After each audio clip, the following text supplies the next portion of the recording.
Life is a winding road, no telling where it goes. Driving through days and nights, won't stop for traffic lights. And I really wanna know, if I will ever figure out where the road goes. Even if I'm falling down, I will keep on searching for my highs. You can say I lost my mind, I will keep on holding my head high, even if the sky is falling down.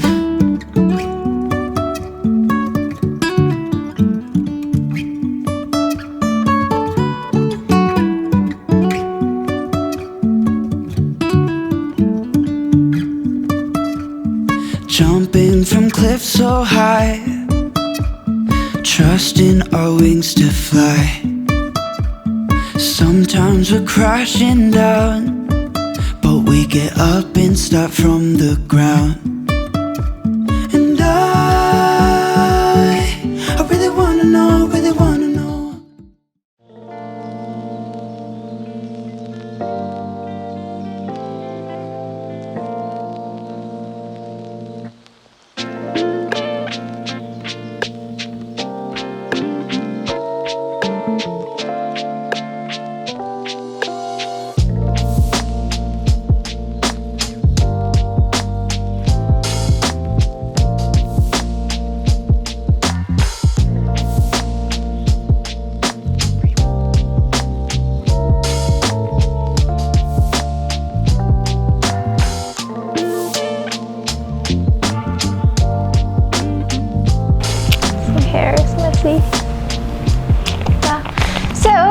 Hello guys, welcome back to the channel. I thought today we are going to start with a little bit of just a quick catch up of what's happening right now.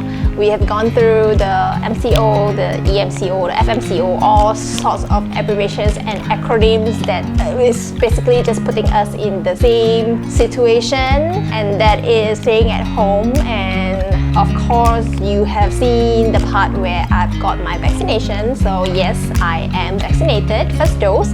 I'm looking forward to the second dose, and of course, I'm very much looking forward to the day when everyone gets the vaccination. And of course, in praying mode, I'm just hoping that the vaccination is a good solution, if not the best solution for this situation that we are currently in. But we are going to start off today's video with an unboxing. I'm always very excited to unbox this one from Purple Cane. So thank you, Purple Cane. I really like unboxing their stuff because they always send me some very nice things. And even when I make my own purchases online, when I make my own purchases on Purple Cane's website, of which I have the affiliate link, so I will put that down in the comment section. So hopefully if you buy something, you know, that code or that link could help you save some money. So whenever I buy something from the online store, I am also very happy to unbox it because I'm very eager to receive it. I'm very eager to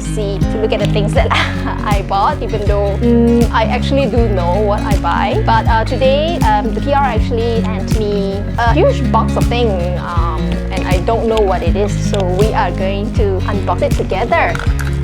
Here's that very huge box we are going to be unboxing. So speaking of tea, today is also the day where my 14-day brew of kombucha, first brew, is ready. I think it's been more than 14 days. It's easily like 15 or 16 days. Normally 2 weeks is good enough, but depending on how sweet you like your kombucha. So while we are doing this video of unboxing the Purple Cane tea, I will also be brewing my second fermentation of kombucha, and I'm going to show you guys how I do that and how I actually go through the whole kombucha brewing. And I think I'm gonna also just make a quick summary because the whole knowledge on kombucha brewing is it's quite intensive, and there's already a lot of websites, a lot of YouTube videos. I personally find this particular YouTube video really helpful. I think it's called You Brew Kombucha. I'm gonna have the YouTube channel link down below as well, because I think it's very helpful. So if you guys can like follow the channel if you are into the whole kombucha brewing, then it will be great, because it gives you all the fundamentals that you need to know on kombucha brewing, the science behind it, and the tips and hacks, which I personally think is very helpful, because I actually learned quite a lot from that channel, yeah, from her. So she has a website as well. I know like you guys like to watch video a lot more than just reading from her website. I do both. Sometimes I do like reading from her website, and I really do find her information is very useful. Of course, I do my own research as well, and being a food microbiologist, I think it's important to know what is it that you're culturing and what is it that you're growing. So I took I think I'm into the 5th year of kombucha brewing now. I first came into kombucha about 6 or 7 years ago, when I find it really fascinating. At that point of time, it was a new thing for me, like, wow, what is this? It's so tasty. And then when I learned about the goodness, of course, because it's a fermented thing, right? So obviously I get like super into the whole fermenting thing. So if anyone knows, like, I'm obsessed with fermentation. So it's from there that I slowly learned a lot about this fermentation thing, and I decided like one day, yeah, I think I'm ready, you know. I don't want to just jump into it, because we are dealing with live yeast and bacteria, so we want to know what we're introducing into our body. So I always say that there's no one formula for all. You just have to know what your body is dealing with, and how you are needing all this life culture, and how you are administrating them into your system. So for me, I took a really long time like experimenting and just getting the hang of it, and really knowing like what is the best flow for me. Because you can be watching at the video and like, okay, I'll do this, but it may not necessarily be the best method for yourself, given the environment and the setup and the equipments that you have, as well as the temperature, because every country will have a different temperature, because temperature plays a very important role when it comes to fermentation. So here in Malaysia, we have quite a very ideal temperature for fermentation. So I've been doing that for a while now, and I first decided like I'm ready to brew, and then along the way I've been posting on IGS and all, but I didn't really make an entire video dedicated to kombucha brewing only, because I feel that I have to be more responsible with what I post. I cannot just know something and then just like go out there and like, okay, yo guys, I'm ready, I'm gonna tell you what to do and you're gonna do this, that's it. No, I'm not gonna do that, because this is something that you consume it could be on a daily basis, it could be on a, you know, whenever you feel like doing. I have it quite regularly, and my sister too also like it, I think, but she likes it mostly because of the fizziness and the kombucha that I brew. I've come to the stage where it's like really fizzy. If you guys have watched it on my IGS, then you all know sometimes I just pop open that bottle and you see that bubble coming out like volcano. Like sometimes I can't even control the fizziness. So I think that's a fun process. See, it's proven that I cannot multitask. You know, when I talk now, I was thinking like, oh, I should like unbox this. By the time I finish babbling, you guys will be able to see what's in the box already. Unfortunately, that's not the case. So let's focus on opening this. They say girls can multitask better than boys. I don't know if that's the case. It looks really nice. It's like paper box, but it looks like a nice packaging thing, right? There's effort lah in this, so you gotta acknowledge that effort. Booms! Moment of truth. So this is from T Plus. Like, yeah, this is a quick, nice print of thank you card. It's a floral tea. Can is really nice. Oh, this is those flower tea. This one is really nice. So this is the one that you put in hot water and it will like nicely wrapped. So this is what they use, if I'm not mistaken. I think this is what they use in their tea parlor as well. I've been there before. This is the matcha cookie. Oh, there's an anniversary members day sale. But honestly, I've been purchasing tea from Purple Cane for quite a long time. So when they have all these sales, it's really like the time for you to stock up your tea because the prices, discounts are quite attractive. So, okay. Oh, I love this. Dear SY Cookies, we would like to invite you to celebrate Purple Cane's 34th anniversary together with this gift box of immunity boosting tea for both body and mind. Happy birthday, Purple Cane. Thank you for being there for 34 years. We have oolong tea. So there's oolong tea and there is pu'er tea. So these are the two main types of tea. And then I know a lot of people will be asking like, okay, what about Tit Kun Yam, like Tie Guan Yin? Tit Kun Yam is somewhat in between. That's what I understand. Yeah, I could be wrong. When I first fell in love with tea, it started with oolong. Pu'er has got that very distinctive, smoky, woody, earthy aroma that a lot of people sort of like the first thing is like, oh, like what's that? And it takes time for you to really appreciate. And a lot of the time, the pu'er that you simply get to sip and like, whoa, what's that? Those are like, I wouldn't call it cheap pu'er. I would say the more affordable pu'er. And those are the ones that usually won't spark any like whoa in you. If you try like the really fine grade of pu'er, I can guarantee you will see like fireworks and like, why haven't I drank this? And I actually have answer to that, like why haven't I drank this? Because they are really expensive and you wouldn't just go and splurge like a couple of hundreds just to get like some tea leaves that you are not familiar with unless it's being introduced to you.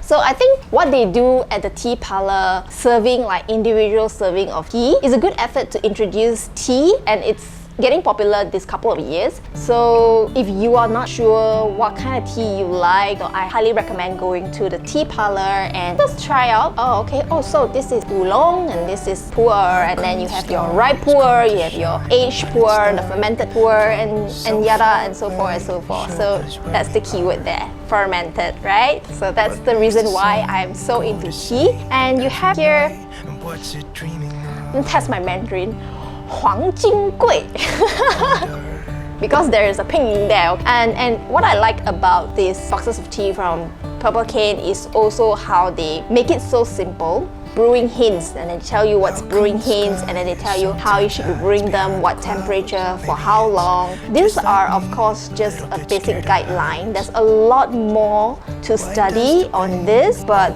let's not just go too detailed in that, because I personally am not an expert, so I wouldn't just come out and say like, hey guys, you know this and that, but I'm just sharing my experience. So here we have Crimson Rose. This is another type of tea category. I wouldn't call them the tea category because in English tea you have herbal tea with maybe like chamomile flower and all, but in my definition, really I feel that what qualifies as tea is whatever that comes out from Cannella sinensis, and that you can say that you are tea.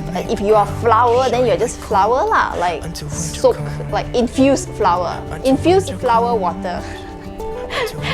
But of course tea is more fancy lah, you just call it flower tea. So we have here flower tea, rose flower tea and this squatchy here, which I think some of you have seen in my Chinese New Year video. And then we have this really nice brewing cup, a glass, transparent ones with like a tea strainer.